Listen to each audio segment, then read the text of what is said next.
Hello, my name is Lorianne Smith. I'm a child abuse survivor, and this is just a continuation in the video series Born in Hell for my website Born in Hell. And this is some of the final information I'm just presenting. It's really just public information, mainly child abuse prevention. And I want people to understand what it is to be abused. And so when I wrote my book, A Life of Death to Redemption, that was my first book that I wrote back in 2009. It was a public-facing blog. I wanted the world to know what my family had suffered, not just myself. I wanted people to know what abuse does to a family and dysfunction and like domestic disputes, domestic violence, family violence. I mean, it's a horrific situation that so many people have suffered through, lived and died through. I wanted to just present my story. And so it mainly was because my brothers went to their graves. They committed suicide and they're like early to mid 30s, two of my brothers, and everybody just thought they were such losers, and nobody was looking into to think about how they grew up and what was really responsible for, like what caused them to make the decisions and the choices that they made, which eventually led to their deaths. And my family was suicidal. My dad was suicidal. My mom had suicidal ideation, as well as myself. I think a couple of other people in the family did too. And so I just want to be one more voice out here, for survivors and also for these children who are being abused right now. There will be no help for them. They will end up in the morgue. They'll be dead, and no one will step in. And even if they do an intervention, quite often they slip under the cracks. Nothing's done. They're not removed from the home, and that's in our case. That's what happened. And the abuse just continues on. And if they're not killed and murdered, quite often these people will go on to a life of drugs, a life of criminal activity. They end up in prisons. They end up in all kinds of horrible situations, and they quite often commit suicide. It's just horrific, and no child should ever be abused. No child. And as long as I live and breathe, I will continue to speak about this stuff. So thanks everybody for tuning in. I hope I'm streaming properly. My movie maker's not working properly tonight. So hopefully the sound is connected with my picture. And we'll get right into this. So we're looking at age 42, really 42 to present. I'm just going to kind of quickly run through that period of time. There was a lot happening. I'm not going to go into all the details. It's not really a blow-by-blow play of my life. That would just take way too long. I'm just really bringing out information that I think would help people to understand what led to my decisions and why I did what I did because of the abuse that I suffered, and why I have such a hard time maintaining as an adult, and why I have such a hard time getting over the abuse. Because I want people to know child abuse is deadly. It's horrific, and if it doesn't kill the child, like I said, it would kill them. It would kill them anyway. I wanted to die at the age of 10 years old. I don't know if I so much wanted to die, but I felt dead. And so I didn't care if I died, And I told my mom, go ahead and kill me. I used to tell both my mom and dad that. I'd be like, go ahead and kill me. You've already killed me. I'm dead. 10 years old. And it escalated down, down, down, And, I had suicidal ideation my whole life, really. Different periods, different times, different periods, like I was saying in my first video, my introductory video. And so I wanted people to see the pain. Just to see the pain and to be able to hear from my voice and from my eyes how horrific this really was. And the destruction of my family, absolutely horrific. And so thanks for following my work. I appreciate it. Check out Advocates United for Humanity. That's the co-founded project with Donna Shear and Lee Roberts that I'm involved in. We are not for profit, really speaking out mainly against violence against anyone. We're like break the cycle, and really focusing on child abuse as well as, like bullying and things like this. Really important for people to get the information. But if you're, struggling with it, if you're a survivor out there, we have information on there for you. There's information out there for parents who are struggling and, they don't want to hurt their children, but they don't know what to do. There's information, all kinds of information there. So please check it out. Advocates United for Humanity. And it's on the actual, video as it plays through from the first video screen. So we'll get right into this. I'm 42 years old. I've just made the decision to live, And but I'm going to go back just a little bit because I want to just mention that my sister did move up with my niece. When Cecil was diagnosed terminally ill in 2001, she had phoned me just before that and said, "Hey, we're thinking about moving up. I want to come to Canada to be with you and Kevin because you're both up there." She wanted to just break free from her life down there and move up here. And I said, "You better think about it carefully, considering all the options, right?" And so she did end up moving up right after Cecil was diagnosed. And I told her when she got here. I didn't tell her on the phone. I just told her when she got here what was going on because she did move up in the springtime, like the next month. And so it was absolutely horrific, you know. Um, for Cecil, he was diagnosed terminally ill. At that time, my sister moved up. I was happy to see her, but I did tell her, I said, with all this going on, I'm not going to have time to, I'm working full time. I'm busy with Cecil. I'm not going to have time to just be hanging out with you all the time. You're going to have to kind of make your way here. And I just wanted her to know I wasn't going to be available every night to go do something or, whatever, because I had my life with Cecil. Well, she took offense to that right away. We've never really gotten along. And we spent years, since she moved up here, kind of not getting along. We did to a certain degree, but on one hand, yelling and screaming at each other, really toxic, very, very toxic. But so in the meantime, I'm 42. I've made the decision to live. I'm never ever going to consider suicide again. Never going to have any suicidal ideation ever again. This is the deal I made with God, right? And you can go back and watch that last video. And so I'm happy because, I'm getting into the Bible and I'm really excited about that. And I love God's Word. And so I'm really getting a lot of healing done at this point. I'm getting uh, a lot of, well, because I had so much hatred really for what had happened to me in my heart. And so much hatred really, not just for not really my parents, because I loved my parents, but what they did to me, and what they did to our family and to each other that I had never dealt with. And as I was, 2 weeks after I met the Lord and gave my life just to the Lord Jesus Christ to be my Lord and Savior, I just laid on the couch and cried. And I cried and I cried and cried. I detail this in the book quite a lot. And I talk about it as well, other places. And I just felt this hatred was being pushed out. All of this darkness, all of this, because of the abuse, this darkness, this evil, this hatred, this self-loathing, this wanting to self-injure, this wanting to be dead, this wanting to be, I should have never been born, I'm just a rape child, and all these horrific things that my mother would say, and all of this hatred for the beatings that I took, just hatred, sheer hatred. I felt it being pushed out of my heart, right out of my soul, my spirit, and love was coming in, the love of God, and I could feel it. And I laid on the couch really, and I didn't have a job at the time, and I spent 2 weeks crying. Cecil, in the meantime, is over at his place. He doesn't know anything's going on. He doesn't know I was contemplating suicide. He doesn't know about any of this. I go and I visit him, and I tell him I met the Lord. I gave my life to Jesus. He's happy for me. He's like, good for you. Whatever makes you happy. I told him I hit a low point, and I just wanted it to be over, you know. And I just felt like God was telling me to live. And he was happy. He was like, well, that's good. Made the right decision there. And, he wouldn't have understood, why I would do something like that or why I would think like that. He wasn't abused. He's never been abused. He doesn't understand the psychological damage, the emotional damage that abuse causes so many people so many times as children, and they have to grow up and learn how to deal with this stuff, right? So in the meantime, I'm in within a couple of years, I'm just studying the Bible.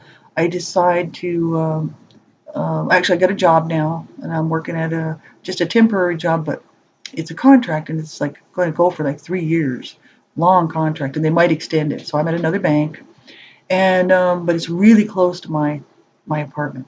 It's like a block away. I can walk over there in the morning have my coffee walking over there. It's a block down the road. And so I was really happy about that.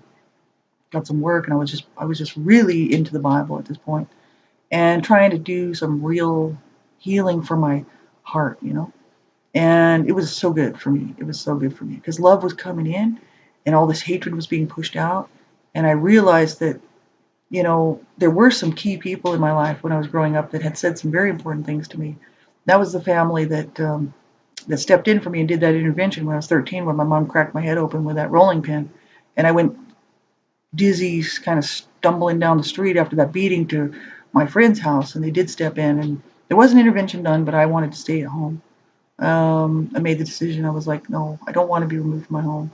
And my mom said she really didn't want me around. She didn't like my attitude, but she would try to, you know, do her part to make it better, And they actually had told me at that time, not to have hatred in my heart, and hatred, like, you know, hatred is, I needed to have love in my heart. I needed to learn how to love myself, but at that age, I was 13, it didn't really seem to sink in. It didn't seem like it made any difference, really. I mean, I was happy they were telling me these nice things. It was very nice of them. You know what I mean? I was appreciative, but I didn't realize that's actually kind of what carried me through, to the point where I met the Lord.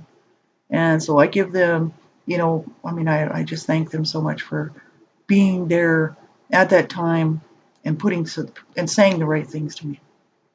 And they mean a lot to me, this family. And so, I'm just getting into the Lord, having a good time. And now, and it's 2009, because I met the Lord in 2007, May 22nd, 2007. That's what that's when I decided I would never ever think about suicide ever again. Not even think about it. No, I'm going to live, right? Well, now it's 2009, 2 years later. And my dad phones. And he knows I'm into the Lord now. He's happy that I'm reading the Bible because he's a Christian. Right? He's the one that used to come home with the white suits and trash my mom, trash the boys, slap me around a little bit on the couch. He's a man. He's a man. Even though he's a Christian, he's supposed to come home. He's supposed to love his wife. He's supposed to love his boys and show the boys love and show his wife love. No, he rapes his wife in front of me. Real nice, so I don't really, whatever he says, I just kind of I just don't listen to much what he says.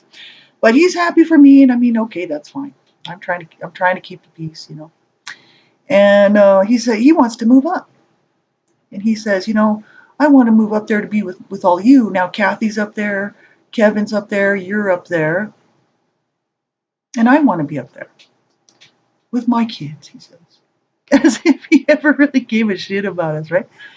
I will clue you in here. This is why I went public with my story. I probably would never have gone public with my story had this not happened. And he says, well, Kevin won't let me move up with him. He won't let me stay with him because my dad's a senior now. See, I'm 44 years old. My dad is 42 years older than me. He is 82. He's an old man. My mom's been gone in the ground for 14 years. And he's been on his own, doing quite well for himself, actually, taking care of himself. He had made lots of friends, because people don't know that he's this old abuser man. He's real nice to other people. People like him, and he is funny. He's very funny, and when he's not abusing you, he's a nice guy. Problem being is he cannot be around his family because he just immediately attacks his family. I don't know why, but he does. There you go. So he wants to move up. And he said, oh, Kevin's already said I can't come stay with him because, he doesn't think it's something they can do. And, I want to come up there and be with you guys. And Kathy, she won't let me move in because she doesn't have any room at her place. And so I just, I tell him, well, I don't know this. I'll have to think about it, Dad. I could have done it. I was just living by myself in this suite. Cecil was over there at the other place, right? But I thought, well, I don't know. We should think about this, Dad, because we don't really get along. Like we never got along. I said, we got to be honest about it. We never did get along. And he's like, but we could read the Bible together. We could do Bible studies. We could go to church together. He starts kind of putting this in my mind. See? So I tell him, well, let's think about it a bit. I'll think about it and I'll get back to you. And I call my bro, Kevin. And I talked to him about it, and I said, Dad wants to move up. He says, oh, I know, he already called. And I said, no way, he's not coming to stay with me. No, no, not at all. He's crazy. He's not coming to stay with us. No. And don't you take him in, because he'll drive you crazy. And you guys don't get along. So it's not a good idea. And I'm like, no, I know. And so I called Kathy, and Kathy said the same thing. No way, I'm not taking him in. I had him for 5 years down in Albuquerque after Mom died. He thought Kimberly was the devil, running around naked around the house. No, he's not coming. I'm not taking him in again. So she said no. So I said, well, then it's up to me. I have to make that decision, right? And I thought about it, and I thought, well, it would be great to try to build a relationship with my dad. We never had one. It was just one of abuse. And I thought, well, it'd be great to Bible, read Bible with him and study the Bible with him. He knows the Bible quite well, and go to church with him and be good to him in his old age. This is coming from a kid that he abused. See, I'm just a bad person. I'm a horrible child. I was just a horrible child that needed to be beat on, and I needed to be burned and kicked around and raped and punched and beaten and trashed and cursed out and cussed out and thrown out and spit on. Because I'm really bad, you know what I mean? As you can tell. And so I'm thinking this might be really nice to spend some time with my dad. So I call him back and I say, Dad, you can come up, you can move up here, but you know what? It's just for 1 year. You can only stay with me for 1 year, because I think that would be long enough, right? I'll give, because he would have 1 year to get housing, because you have to be in Canada for 1 year before the government's going to help you get housing, right? As a senior. So I said, I will put you up for a year, and we'll have a good time. We'll Bible study. I can cook for you. I'm still cooking. I still cook. And we can get to really try to build our relationship. And he was so happy. So, and I'm a little nervous about it, because me and my dad do not get along, right? But I'm thinking, well, we got to give it a try. And we'll see how it goes. And if not, doesn't work out well, then he'll just have to go a little sooner than we were thinking, right? Well, 3 days after he gets here, 3 days, he starts acting like himself. The same dad that abused me, that abused my mom, that abused the boys, because he's psychologically ill. He can't help it. He gets around his family, and right away it's like he's got to attack. He's on the attack, because he's thinking you're trying to get him. You're the devil. See, Kimberly was the devil. She was playing the flute. I'm the demon seed. I'm the demon seed. I'm the one that ruined the family, according to him. And everybody that in his family is trying to get him and attack him, right? So he starts his stuff. You just wanted me to die anyway, and I'm like, what are you talking about? You just got here, and 3 days now into the third day now, you're going to start this stuff. I said, why, Dad? Why can you not just let go of that garbage and enjoy this time? I'm trying to be good about this, right? And he's like, well, because my whole family hated me anyway, and and blah blah, going on and on. I mean, it's just unbelievable the stuff he would say. I mean, it's just unbelievable. It's schizophrenic talk, right? And I'm like, nobody's trying to get you. Nobody's trying to hurt you. Kevin didn't want you to come over to his place because, for whatever reason. But you're over here at my place. We need to learn how to enjoy our time. You need to settle in here. Let's not be freaking out here. I'm thinking this is kind of not maybe such a good idea after all. Right? So it's 2009. Well, he continues on in that. And he's unhappy about everything. He's bitching and complaining, whining and moaning about everything I'm doing. That's what he did to my sister for 5 years. That's why she would call and she would say, he's driving me crazy. And I'm like, just put his stuff out. Just put his stuff out on the porch and tell him he's got to go. Right? So now I'm in this situation. And I start thinking, what did I do? The man is crazy. Like, why did I allow this? He's too old to hit me. But if he wanted to stab me and cut my throat at night, he could. The man is sick, right? And I'm thinking, oh, Jesus. And then I started to panic, like myself when I was a little kid, and I used to sleep with a knife under my bed. Because I'm thinking, if he tries to kill me, it's not going to be me, it'll be him. You know what I mean? So I started getting paranoid. I'm starting like, oh my God, now I'm back into this fear thing as I had when I was a child. I thought this is actually really what triggered the abuse situation, because I was that kid again, freaking out, having to protect myself. And I'm like, I'm too old for this. You know what I mean? I'm like 44 years old and I'm still putting up with this. And it's my fault. I let him come, you know. So, within a few months, he was driving me absolutely up the wall. And we started shouting, shout, shout, shout. I would never hit my dad. I mean, I hit him when I was 9 years old with my pink plastic bat because I thought he was trying to kill my mother. I'm not going to hit him now. He's a senior. I'm the one who's against abuse, not for it, right? So, you know, things just go from bad to worse. And I tell him, this is just not working out. You're going to have to find a place. Well, we will make it work. And I'm like, no, I mean, eventually you're going to have to find a place. You cannot stay. Well, I could stay. I could just keep staying here with you. See, when I started telling him they had to go, then he starts straightening up, right? And I'm like, no, it'd be better if you get your own place because then we won't argue and, nobody's feelings get hurt here. And I said, you should be with other seniors your age. You should be, right? Because our relationship was going nowhere. He didn't want to read the Bible with me. He didn't want to do Bible studies with me because I'm the demon seed. I'm the demon kid, right? And I'm like, oh boy, I'm trying to have love in my heart towards him, now that I'm in Christ. And I'm like, I'm trying so hard, you know. In the meantime, I'm shouting at him. My sister would come over and she was a witness because I would tell her and say, watch his behavior when you come. Because I want a witness to see so that you can say, no, it's not her, it's him. Because I wasn't starting anything with my dad. I wasn't in his face going, fuck you. That was what I did when I was young. See? When I was young and we were all being beaten on. My mom was being raped by him. He was calling my mom names and running us all down. He was beating me with sticks and big old whip things out in the side yard, hurting me. I grew out of that. And I wanted to be good to my dad, you know. And so I couldn't deal with it anymore. And I thought, I don't know what I'm going to do.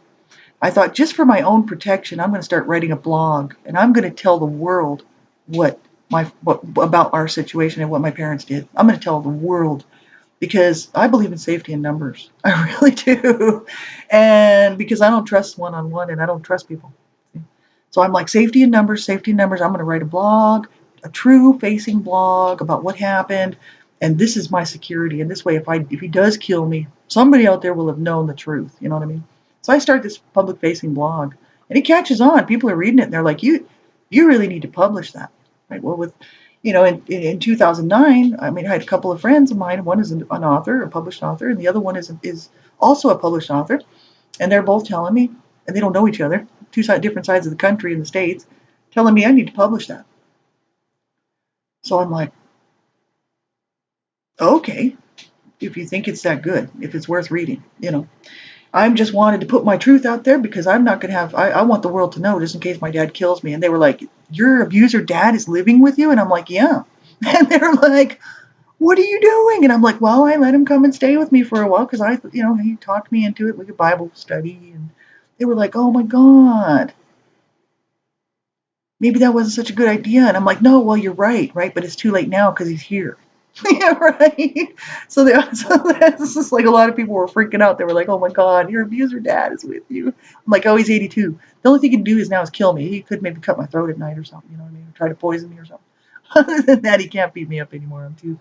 He's too old and I'm too old, you know. But I thought he could kill me if he wanted to when I'm sleeping, you know. It made me a little nervous, let me tell you. So, because he's insane. He's crazy, right? So I started writing this blog and I actually got the book published. In the meantime, I joined Dreamcatchers for Abused Children and became the Canada's regional director and was just really putting out information with them about child abuse prevention, help for survivors. And I was listening to Blog Talk Radio one night. Just make a long story short, I started Blog Talk Radio. And I just called it Laurie Smith on Blog Talk Radio because I didn't know to pick a title. Right? signed up under my name. I didn't know, you know what I mean? It's just kind of checking it out, right? And I was like, oh, well, I'll just do a show, And so I started doing some shows, and that actually became my healing journey. He was in the house while I was doing these shows. So my dad knew that I was doing all of this stuff on child abuse stuff. He wasn't happy about it because he knew why I was doing it. Because I told him, I said, I am talking about this stuff because child abuse is wrong, and what you did was wrong, and what mom did was wrong, and you didn't even know about the stuff Rob did, but it was wrong. I said, I'm sure you didn't know, right? So I'm in his face telling him, because he's upset because I have written this book and published it. And I had a copy here in the apartment here. And I gave it to him and I said, here's a copy of the book, Dad. You can read it. It's all true. And I said, I don't care if you read it. I don't care if you like it or not. It's out there. It's published. And I just told everybody. I told the world. And he's just like, he couldn't believe it. And I said, you know what? You owe me a huge apology for what you did to me as a child. And I said, I never got an apology. I never got a, I'm sorry I hurt you. I never got any of that. And I said, you didn't even realize, but your son, Rob, raped me for a year, just about a year, when I was 8 years old. Mom did nothing to stop it. She knew. My dad was like, he didn't have a word to say. He's like, well, I'm sorry. And I'm like, you're not sorry. You're not sorry. You're not one bit sorry. Because I shouldn't have to tell you this stuff just to get a sorry out of you, right? He was just upset because I told him to his face. Right? And so he goes to his room, and I just keep doing what I'm doing. And then he writes a letter. He writes a note to me, and he tells me, well, he writes his note, brings it out, and gives it to me. He goes back in his room. It was just the times. That's just the times. That was the way that people treated their children. That was just the times. And, and that's just the way it was. He never took responsibility for it. My mom wouldn't either. See, neither of them would. So I didn't care about that letter. There was no, I'm sorry I hurt you. I'm sorry I hurt the boys. I'm sorry I hurt your mother. He's not sorry. He's an evil man. So I was just like, this is just, I don't care. I'm going to continue on. So I kept doing, I was giving him 1 year. So he had until 2010, summer 2010 to move out. And we still yelling at each other. We're not getting violent. I'm not throwing things at him. He's not throwing things at me. Well, he actually calls the senior people after I told him about the book, showed it to him. I gave it to him to read, but he didn't want to read it. And he knows it's gone public. He knows I'm doing these blog talk shows. And he calls the senior people and says he's being abused by me. Just like my mom did.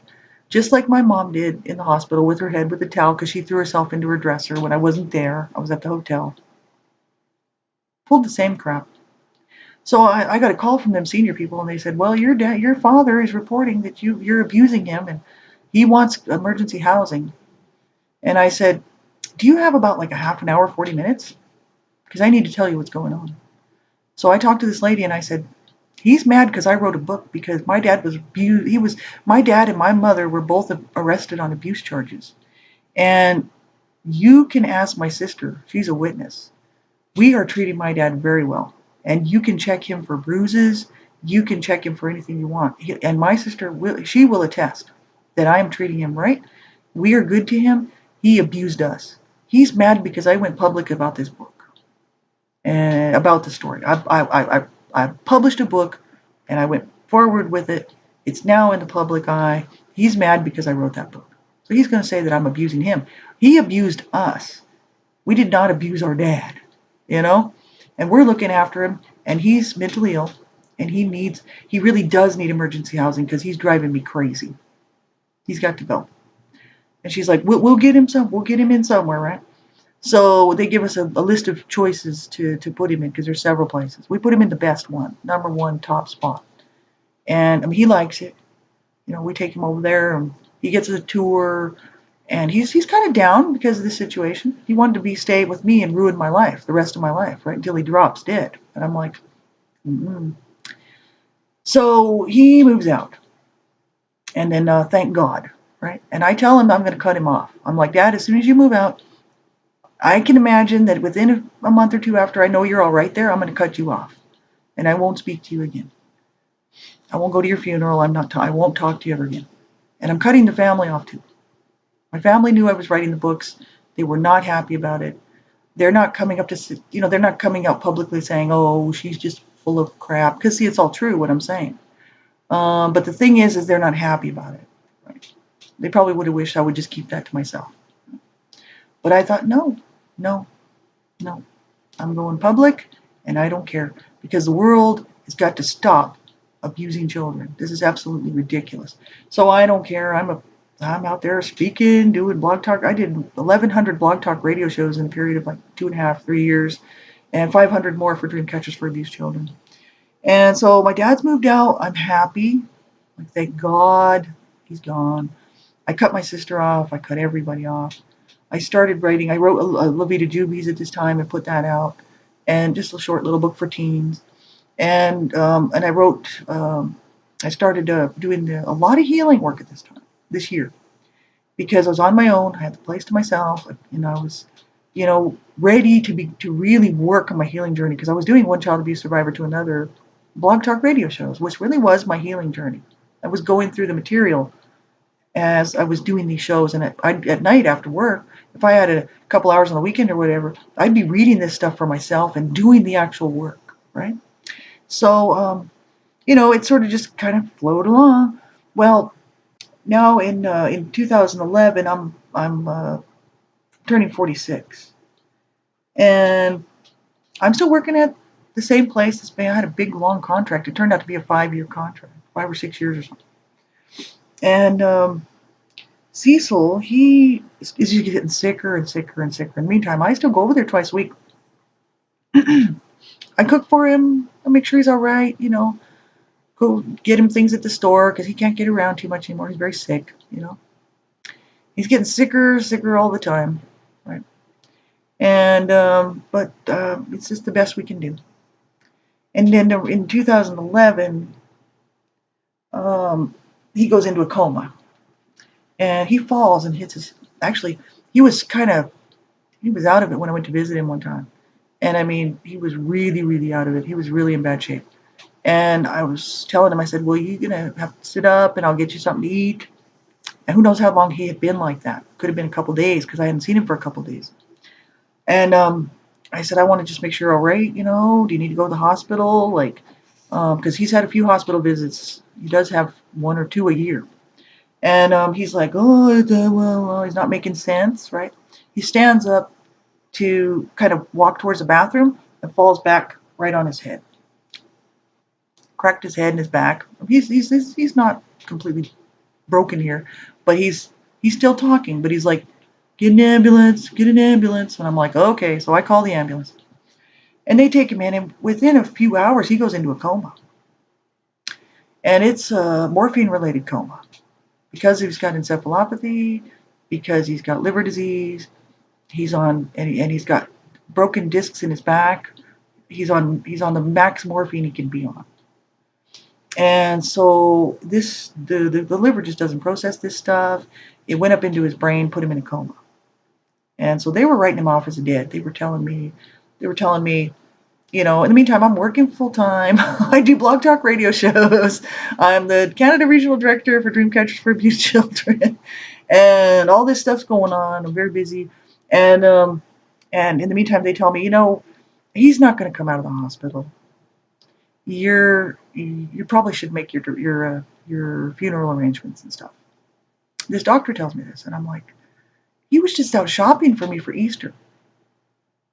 They were like a few days ago. They were like, really?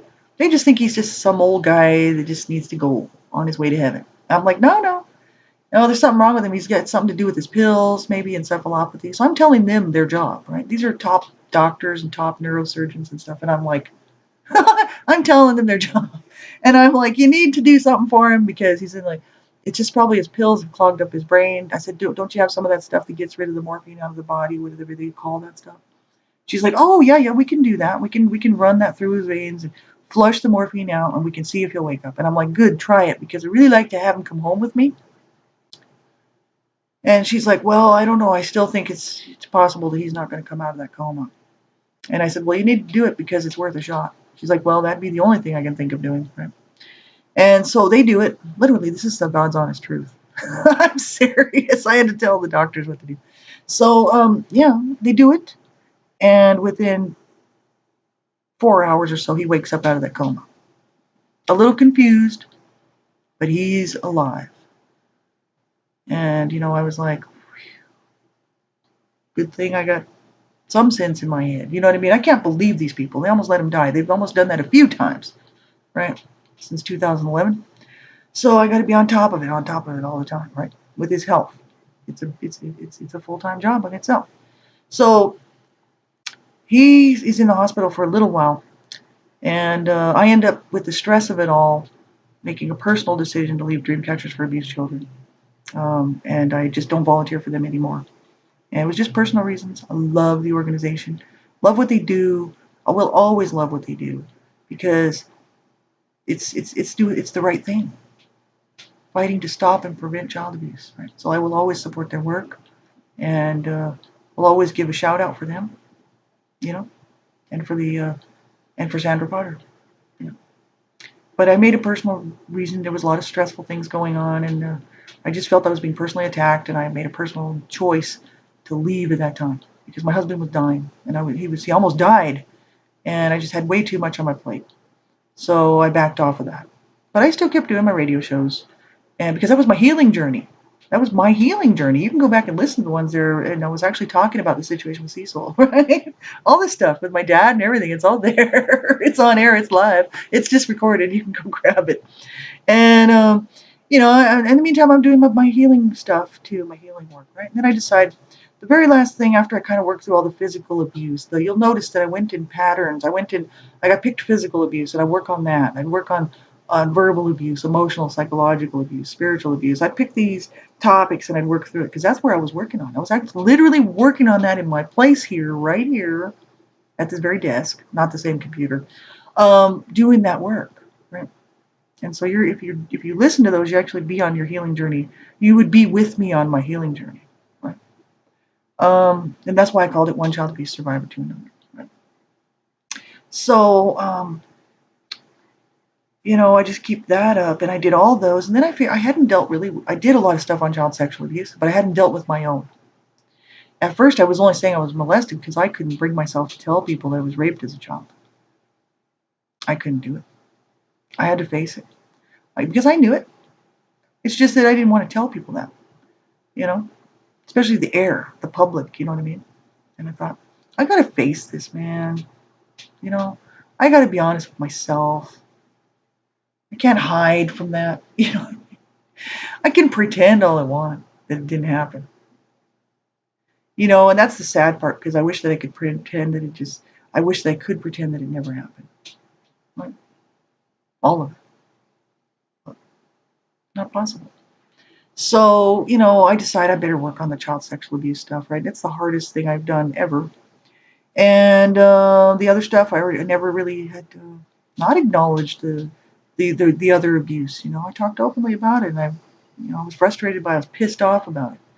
My mother would treat me like that my dad would treat all of us like that. I was mad about the abuse in my home. But the child sexual abuse, I'd put that in that little drawer, nice and tucked away for another time, for another day. And I thought, I got to deal with it, man. I got to deal with it, and I got to get in touch with it because I'm never going to be able to heal from that if I don't. And so that was my last thing that I worked on. And it was a lot of work. I had people helping me out. I wasn't on my own doing this. I wasn't seeing a counselor or therapy, like a therapy situation. But what I did do was therapy. I just did it with 2 therapists in Australia over the phone instead. And these are my good friends. Kate Mitchell out of Australia and this other lady, Beverly Cyril, helped me out too. And they worked with me with this program. But that was part of it. But the other part, Kate Mitchell actually worked with me through a lot of the CSA stuff that I was working through. And she would call me to make sure I was okay. Like if she didn't hear from me, if she didn't see me online every day, she would call me to make sure I was okay. And I was not by myself doing this stuff. You know what I mean? But it was a lot of work, and I actually wrote the book one child abuse survivor to another, the journey, and that is about the child sexual abuse, incest, rape, sodomy, right? That's a disturbing book. It's adult. It's really explicit. It is for adults only. It has a warning on the label. It's not for anybody 18 and under. It is all adult material, sexual material. This is not for children, and it's not for anyone under the age of 18. It's just the complete truth about what happened to me and what I went through and how hard it's been. So, when I wrote that book, I finally finished it off, and had been dealing with this stuff. I was able to finally make some peace with the CSA child sexual abuse. And I mean, do I still have, issues? Yes, I do. I'm still working on some things, right? And I think I always will be working on some things. Right? The damage was done, right? Now I have to keep working to try to make things better for myself. You know what I mean? And to try to put things in perspective, put things, and learn how to deal with things. You know what I mean? So it's a job. And so I'm just going to finish up the last part of this video, and I'm just going to kind of go through what I did for my healing journey. I did a lot of work. I actually wrote it down so that I wouldn't forget, because I wanted to let people know, adult survivors, if you're a survivor, what I did may not work for you, because everybody's different. We've all been through different things. We all need different things. What works for somebody else wouldn't work for me. What works for you may not work for me. What works for me may not work for you. This is just what I did. And so I just, I started out by just acknowledging all of the abuse, including the CSA. And realizing that, it was a loss. It was a huge loss. And I needed to grieve it. I needed to mourn it. I needed to allow myself to mourn the loss of my childhood, the loss of the relationships that I never ever had with my parents that were loving, that should have been good, just the whole entire loss of that, and the loss of and the barrenness, just being made barren and having problems with my body. I hated my body. I always hated my body. My family, actually all the women in my family ended up hating their bodies, which is really bizarre. My sister Irene, my sister Kathy, and my mom, and myself. All the four women, the four girls, the four females in the family all hated our bodies. Why? Abuse. That's why. And, I hated my life. I mean, as a child, I had to go back and acknowledge this stuff. I had to go back and take a hard look at it. I had already written the blog. I'd already told people, about the abuse. It's not that I never acknowledged it. It's just that I needed to go back and acknowledge it from those points, from where the abuse was actually taking place, and acknowledge it and say, this was horrible. This was horrific. And it never should have happened. So I did that. I had to acknowledge my own bad choices made because I was abused, the drug abuse, stealing. I did quite a bit of stealing that I didn't even talk about on here. Theft, I did a lot of property damage type stuff some of this I didn't mention here, but it's in my books.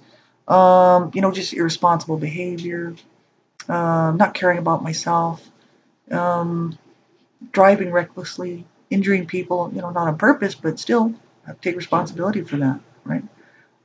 Just not making the right choices.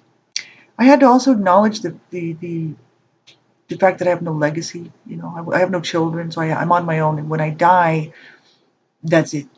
My line for me is gone. It's done. And that's a harsh situation. I wanted to have 10 children. You know what I mean? That was my dream. And love every single one of them, every day of their life. And, I had to acknowledge the physical injuries that I have that aren't just from the car wreck. I actually didn't talk about this, but I had to go to the chiropractor when I was working at in the restaurant, in the pubs, and I was just taking on, I think it was the sous chef job, where I was bending over to put something in the oven. It was heavy, like a heavy pot thing, and I thought my back went because I couldn't stand up, and I was in so much agony and pain. So I thought it was my back. I thought maybe I'd ruptured a disc or something, or threw a disc out or something like that. So I couldn't. I was in so much pain. Um, I actually worked through my shift because my boss was like, "Well, you can't go. I need you here." Right. So I worked through my shift, and then I went home and I slept.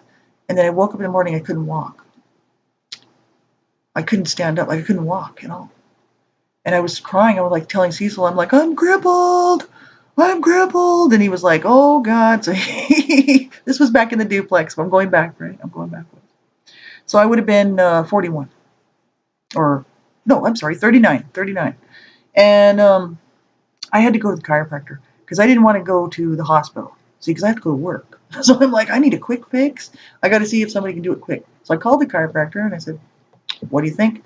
They said, come in. We won't really know until we do some x-rays, but come in. We'll see if we can get you walking. So I went in, and the guy did get me walking, which is a miracle. And he said he didn't know quite what was wrong, but he did manage to get me walking. Amazing dude. He's really good.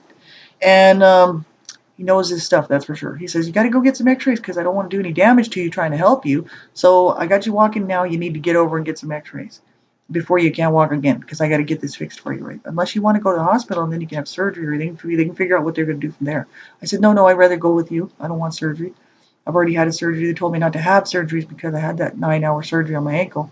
And they actually said, for my heart's sake, don't do it. If I can avoid surgery at all costs, do it, because the damage is too much, right? And so I went with the chiropractor. Went and got the x-rays done. Take them back to him. I don't know how to read x-rays. He's like, he had actually on the actual card, I had put all the points where all the pain is in my body, right? And I was honest because I thought, I'm going to be honest, man. I got pain in my neck, from all being slammed into walls. I got a spot here that just, it's numb because of the damage, and the nerve damage, right? It's numb. But, it hurts, but it's numb. So it's bizarre, really. That's that blunt force trauma of being slammed into a wall and just being boom, full force. I mean, all kinds of problems. My hip was out. Well, that was the problem. The hip that my dad had pulled out of place. It just finally went. And he was like, your hip is completely screwed around in the socket, completely turned around. He said, but I'll tell you what's weird. It's not a recent accident. This is something that all of your muscles and all of your veins and all of your tendons have grown around the bone of your entire leg the wrong way. And I said, well, I don't know. He said, how long have you been walking around like this? And I said, well, I don't know, because I don't know. I've had quite a few injuries and accidents and car accidents and stuff like that. And I said, I don't know, I had a bad car accident when I was 18. He said, no, this would have happened. This would have been when you were small, when you were little. And I said, well, my dad did pull my hip out of place. And he said, well, that's probably it. You've been walking around like this your whole life. And he says, you're going to have to, when I fix this for you, it's going to be so painful for you for a while, because your muscles have to now grow back the right way around your bone. And he's like, I mean, I can fix it. I can put your hip back in and we can work on getting it to stay there, but we got to get your muscles to hold it there. Right? I had to go to this guy for 5 years, but he fixed me. He literally fixed my body. I mean, he did a great job. And he did work with my head. I have a problem where when I turn my head like this, and it's probably from being just beaten to the side, because my mom would snap my head. You know what I mean? So when I turn my head, I drop whatever's in my hands, right? Like if I'm holding the cups, if I'm holding these glasses, like whatever, if I turn my neck a certain way, I drop whatever's in my hands. It just automatically lets go. And so he did some kinesiology, because he's a kinesiologist as well. And he would work with me on that, and it also had to do with my legs. So this guy got me in good shape by the time I was done with him. He was like, you just have to maintain it. I mean, yeah, if it goes out, you got to come back in. But after about 5 years, I mean, it took 5 years of work to do that. I had a lot of problems because of the abuse. That I had to acknowledge. I had to get in touch with my inner children. That I didn't even used to think was I thought it was weird, inner children. I talked about that on my blog talk shows. But then I realized that, yeah, there was these little parts of me, these little pieces of me, which was myself at these ages, 4 years old, 5 years old, 6 years old, 7 years old, 8 years old, that were still there, and they're still wounded. And I could actually see them in my mind's eye. And part of this program that these, like I was telling you, Kate Mitchell and Beverly Searle worked on me with this program called Forget Talking Therapy, because it works with the limbic system in the brain that is all pictures. And you go in and you save yourself at these places. It's not just for abuse victims. It could be somebody who had a car accident, the trauma was too much. It could be somebody who was in some sort of a natural disaster, like a tornado. You literally have to go and you got to go in and create a safe place for them. You got to go in and save them and take them to this safe place, right? Now, this is a quite common tool for the people use. I actually didn't really like the thought of it at first because I'm a Christian. And I thought, no, I just need to trust God, man. You know what I mean? But I did have, and I know that they're subpersonalities. And my friend Kate Mitchell said that's really what happens to abuse survivors many times, is actually it's just part of the human psyche. We develop these subpersonalities. And I am that little girl who's 8 years old being raped. But she's still there, right? So I had to go in and save myself from these. I was still being raped. I was still on the bed bleeding. As an 8-year-old, I went and actually saved myself from the bed. I described this in the book. I went into a lot of detail. And so I went through all the ages and all the abuse, and I went and saved these little me's at these different ages, right? And I had to get in touch with them, and I had to tell them, look, you did not deserve that, and can I help you? Because nobody did that for me. Nobody picked me up off the floor and said, oh God, look at you, here, let me help you. I was just left to live or die some of the times, you know what I mean? And with the child sexual abuse, I had a bad infection. I was bleeding for a long time. I was sitting in bloody water in the bathtub, this was horrific. I was sick. I could have died.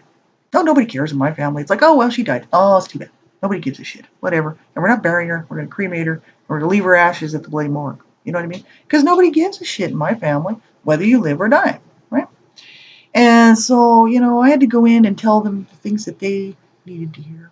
I did a lot of work on this. I've been working on this, like I said, mainly since 2009. I did start my healing journey May 22nd, 2007. I began it then, but I didn't do a lot of work into it until about 2009. So from 2009 until today, that's like 2016. That's 7 years. So I've been doing the major portion of the healing work for 7 years. It's taken me 7 years to get where I am today. And I still have some bad days, and I still have some sad times, think about the abuse and think about what the relationship that my parents could have had with me all the way through, and that they missed out on. Because now I'm not so much thinking about how much I missed out on that, because I did already go through all that and and help my inner children to realize that, they shouldn't have been treated like that. And I'm stepping in now to be that person and to show them love and concern and care, and that they truly deserved, right? And they know that their parents can't hurt them anymore. Their brother can't hurt them. Their brother can't hurt the one who's the 8-year-old. She's still sometimes, bleeding, right? And she doesn't understand why. And it's really horrific. It absolutely is. And I could go on and on about this, probably another 10 shows, but I'm not going to. I'm just giving you an idea of what I had to do to make progress in my healing journey. I really had to face it. And I explained to these wounded children within me of myself, that I'm older now and I can take whatever's coming. I'll take the pain. They don't need to take any more pain. I'm older. I can handle it. And that gives them a sense of peace. They don't have to take any more pain. Nobody else can hurt them. And it's a good feeling.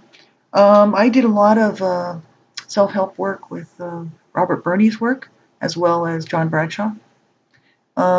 Just looking at their books, really studying them out, and going through and doing the work, not just reading it and putting it down and, go back to it 2 months later and say, well, maybe I'll do that. I literally did the work. That's why Kate Mitchell says, well, that's why you made progress in your healing journey, because you did the work.